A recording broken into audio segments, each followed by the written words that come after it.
നമസ്കാരം കൂട്ടുകാരെ, ഞാനിന്നിവിടെ ചോറ്റുപാത്രം റെസിപ്പിയാണ് ഉണ്ടാക്കുന്നത്.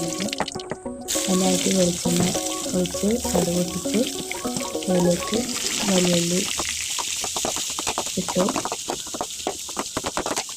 എന്നിട്ട് നന്നായി വഴണ്ട് വന്നതിന് ശേഷം കുറച്ച് ഉപ്പിട്ടു നന്നായി ഇളക്കി വെച്ചു.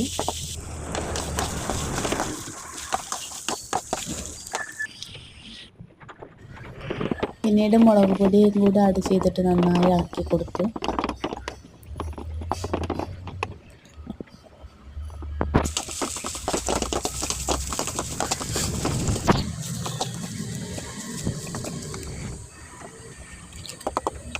സ്നാക്സിന് വേണ്ടിയിട്ട് മാഗിയാണ് ഉണ്ടാക്കുന്നത്. സൂപ്പ് മയക്കാക്കിയിട്ടുള്ള മാഗിയാണ് ഉണ്ടാക്കുന്നത്. പിന്നെ അതിൻ്റെ ഇടയിൽ ഞാൻ കുട്ടികളുടെ യൂണിഫോമും കാര്യങ്ങളൊക്കെ റെഡിയാക്കുന്നുണ്ട്. അപ്പോഴത്തേക്കും ഇതാ മാഗി സൂപ്പ് റെഡി ആയിട്ടുണ്ട്. 2 പാക്കറ്റ് സ്നാക്സ് ബോക്സിൽ വെച്ചിട്ടുണ്ട്.